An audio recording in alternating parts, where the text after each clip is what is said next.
Hi friends, എൻ്റെ പുതിയ വീഡിയോയിലേക്ക് സ്വാഗതം. ഇന്നത്തെ വീഡിയോ പുനലൂർ തൂക്കുപാലത്തെക്കുറിച്ചാണ്. അപ്പോൾ പുനലൂർ തൂക്കുപാലം കാണാൻ ആർക്ക് വേണമെങ്കിലും എളുപ്പം എത്താൻ പറ്റും. എന്താ കാരണം എന്ന് ചോദിച്ചാൽ ബസ് സ്റ്റാൻഡിന് വളരെ അടുത്താണ്. പുനലൂർ സ്റ്റാൻഡിന് തൊട്ടടുത്തായിട്ടാണ് തൂക്കുപാലം ഉള്ളത്. അപ്പോൾ ഞങ്ങൾ തൂക്കുപാലം കാണാൻ വന്നത് വൈകിട്ടാണ്. ഞങ്ങൾ വന്നപ്പോഴത്തേക്കും അവിടെ തിരക്കൊന്നുമില്ല. ചിലപ്പം രാത്രിയിലായിരിക്കും തിരക്ക്, അത് നമുക്കറിയത്തില്ല. അപ്പോൾ അങ്ങനെ അതേ പാലത്തിലൂടെ ഞങ്ങളിങ്ങനെ നടക്കുകയാണ്. അപ്പോൾ ഈ പാലത്തിൻ്റെ കാര്യം പറഞ്ഞാൽ എൻ്റെ ഒരു ഓർമ്മയെന്ന് പറഞ്ഞാൽ എൻ്റെ കുട്ടിക്കാലത്ത് എൻ്റെ അച്ഛനൊരു LIC പോളിസി ഉണ്ടായിരുന്നു. അപ്പോൾ അതിൻ്റെ പ്രീമിയം അടയ്ക്കാൻ പുനലൂരാണ് അന്ന് പോകുന്നത്. അപ്പോൾ അന്ന് അടൂരൊന്നും ബ്രാഞ്ച് വന്നിട്ടില്ല. അപ്പോൾ അമ്മ പുനലൂരാണ്, അടൂർ വഴിയൊക്കെയാണ് പുനലൂർ പോകുന്നത്. പുനലൂർ പോയി ഈ പോളിസി അടയ്ക്കാൻ പോകുമ്പോൾ ഈ പാലത്തിലൂടെ കടന്നു വേണം, അപ്പുറത്തെവിടെയാണ് ഇതിൻ്റെ LIC ഓഫീസ് എന്ന് പറയും. അപ്പോൾ അവിടെ പോയി അടച്ചിട്ട് വരുമ്പോൾ തൂക്കുപാലത്തിലൂടെയാണ് ഞാൻ പോയതെന്നൊക്കെ അമ്മ അന്ന് പറയുമായിരുന്നു. അപ്പോൾ അന്ന് അത് കേൾക്കുമ്പോൾ ഞങ്ങൾക്ക് തൂക്കുപാലമൊന്നും നമ്മൾ കണ്ടിട്ടില്ലല്ലോ. അപ്പോൾ അങ്ങനെ ഞങ്ങളെ കൂടെ ഒന്ന് കൊണ്ടുപോകണമെന്ന് പറഞ്ഞിട്ട് അന്നത്തെ പറ്റിയിട്ടില്ല. അപ്പോൾ അങ്ങനെ ഞങ്ങൾ പോയിട്ടുമില്ല. അപ്പോൾ എവിടെ തൂക്കുപാലം എന്ന് പറഞ്ഞാലും നമ്മൾ ഇത് കാണാനായിട്ട് ഞാൻ ഇരിക്കുകയായിരുന്നു. അപ്പോൾ ഇങ്ങനെ ഒരു 1.5 വർഷം മുമ്പാണ് ആദ്യമായിട്ട് കാണുന്നത്. അന്ന് ഞങ്ങൾ ഇതുപോലെ തൂക്കുപാലത്തിൽ ഒത്തിരി നടന്നു, അങ്ങോട്ടും ഇങ്ങോട്ടുമൊക്കെ നടന്നു, ഫോട്ടോയൊക്കെ എടുത്തു, വീഡിയോ ഒക്കെ എടുത്തു. ഭയങ്കര സന്തോഷമായിരുന്നു. പിന്നെ ഇപ്പോഴാണ് രണ്ടാമത് അവസരം കിട്ടിയത്. ഇപ്പോഴും ഞങ്ങൾ കുറേ പേര് ഒന്നിച്ചാണ് പോയത്. അപ്പോൾ അങ്ങനെ പാലത്തിലൂടെ ഇങ്ങനെ നടന്നു. നല്ല കാലാവസ്ഥയായിരുന്നു, നല്ല സന്തോഷമായിരുന്നു. നല്ലതേ കല്ലടയാറ് വെള്ളമൊക്കെ നിറഞ്ഞു ഒഴുകുന്നുണ്ട്. നല്ല കല്ലടയാറിൻ്റെ കുറുകെയാണല്ലോ ഈ പാലം പണിഞ്ഞിരിക്കുന്നത്. പിന്നെ ഇതിൻ്റെ ചരിത്രമൊക്കെ എല്ലാവർക്കും അറിയാമായിരിക്കുമല്ലോ. പാലത്തിൻ്റെ കഥകളുമൊക്കെ എല്ലാവർക്കും അറിയാമായിരിക്കുമല്ലോ. ഏത് രാജാവിൻ്റെ കാലത്തായിരുന്നു ഇത് പണി കഴിപ്പിച്ചതെന്നൊക്കെ എല്ലാവർക്കും അറിയാമെങ്കിലും അറിയാത്തവർക്കായിട്ട് ഞാനൊന്ന് പറയാം.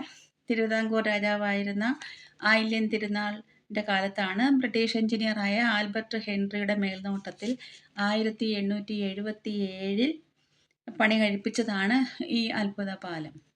പിന്നെ ഇത് 1877 പണി തുടങ്ങി 1880 പൊതുജനങ്ങൾക്കായിട്ടിത് തുറന്നു കൊടുക്കുന്നത്. പിന്നെ ഇതിൻ്റെ നിർമ്മാണത്തിനായിട്ട് ലണ്ടനിൽ നിന്നും കൊണ്ടുവന്ന ഇരുമ്പ് കമ്പികളും ചങ്ങലകളും ഉപയോഗിച്ചാണ് ഇത് നിർമ്മിച്ചിരിക്കുന്നത്. തൂണുകൾ ഉറപ്പിച്ചു നിർത്താൻ ചെങ്കല്ലും ചുണ്ണാമ്പ് മിശ്രിതവുമാണ് ഉപയോഗിച്ചതെന്ന് പറയുന്നു. ഇനിയിപ്പോൾ ഇത് സംരക്ഷിത സ്മാരകമായി നിലനിർത്തുന്നു. പാലത്തിലൂടെ നമുക്ക് നടന്നു പോയി ഇത് കാണാൻ വേണ്ടി മാത്രമേ ഉള്ളൂ. വണ്ടികളൊന്നും ഇപ്പോൾ പോകാൻ പറ്റത്തില്ല. അങ്ങനെ ഇപ്പം പൊതുജനങ്ങൾക്കായിട്ട് ഇത് കാഴ്ചയ്ക്കായിട്ട് തുറന്നു കൊടുത്തിരിക്കുകയാണ്. പിന്നെ ഇതിൻ്റെ അടുത്തായിട്ട് പുറത്ത് നമുക്ക് ഇരിക്കാനുള്ള ബെഞ്ചുകളും ഒക്കെ ഉണ്ട്. അവിടെ വന്ന് നമുക്ക് ഇരിക്കാം, കുറേ പേർക്ക് അവിടെ ഇരിക്കാം. പിന്നെ ചെറിയൊരു പാർക്ക് ചെയ്തിട്ടുണ്ട്. പിന്നെ ഇതിൻ്റെ വിശേഷങ്ങളെന്ന് പറഞ്ഞാൽ ഈ പാലത്തിലൂടെ നടന്ന് ഈ തടിപ്പാലമാണ്, അതിങ്ങനെ സ്ക്രൂ ഇട്ട് മുറുക്കിയിരിക്കുന്നു. അപ്പോൾ അത് കണ്ടിട്ട് പിന്നെ അതുപോലെ അതിൻ്റെ 4 സൈഡിലുമുള്ള 4 കിണറുണ്ട്. അപ്പോൾ ആ കിണർ കാണാം. ആ കിണറ്റിലാണെങ്കിൽ പൈസ നാണയങ്ങളൊക്കെ ഇട്ടിട്ടുണ്ട്. അതൊക്കെ ഓരോ ആൾക്കാരുടെ വിശ്വാസമായിരിക്കും. അതിനെപ്പറ്റി എന്താണെന്ന് അറിയുന്നവർ കമൻറ്റ് ചെയ്യണേ. അപ്പോൾ ഞങ്ങൾ ആ 4 കിണറും കണ്ടു, അതിൽ പൈസ ഇട്ടിരിക്കുന്നത് കണ്ടു. അവിടെ ചെറിയൊരു പൂന്തോട്ടം ചെമ്പകത്തിൻ്റെയൊക്കെ ചെടികളുണ്ട്. ഇതാണ് ഒരു കിണർ. ഞങ്ങൾ എല്ലാ കിണറിൻ്റെയും വീഡിയോ ഒക്കെ എടുത്തിട്ടുണ്ട്.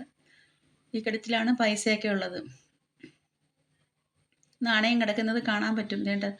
അതിലൂടെ നോക്കിയാൽ നാണയം കിടക്കുന്നത് കാണാൻ പറ്റും.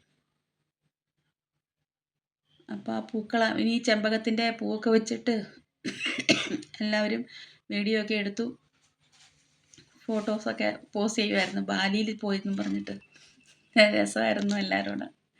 നല്ല ചെമ്പകപ്പൂ, നല്ല മണമുള്ള ചെമ്പകപ്പൂവാണ് അവിടെ നിൽക്കുന്നത്. ഞങ്ങളൊക്കെയാണ് അവിടെ ഇരിക്കുന്നത്, അടുത്ത കിണർ.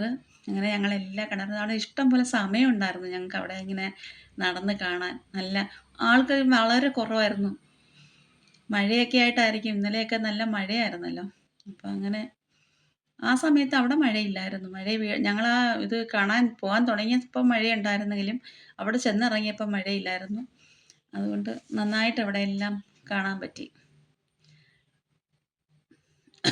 മൂന്നാമത്തെ കിണറാണ് കാണിക്കുന്നത്. അങ്ങനെ ഞങ്ങളതെല്ലാം എടുത്തു. എന്നിട്ട് അതിൻ്റെ ശരിക്കും ഞങ്ങൾ കയറിയത് ബാക്കിലൂടെയാണ്. ഇതാണ് ഫ്രണ്ടിലാണ് ഗാന്ധിജിയുടെ ഒരു പ്രതിമയൊക്കെ വെച്ചിട്ട് പുരാവസ്തു സംരക്ഷണ കേന്ദ്രം എന്നൊക്കെ വെച്ചിട്ടുണ്ട്. അപ്പോൾ എൻ്റെ വീഡിയോ ഇഷ്ടപ്പെട്ടാൽ എല്ലാവരും ലൈക്ക് ചെയ്യണം, കമൻറ്റ് ചെയ്യണം, സബ്സ്ക്രൈബ് ചെയ്യണം. ഓക്കെ.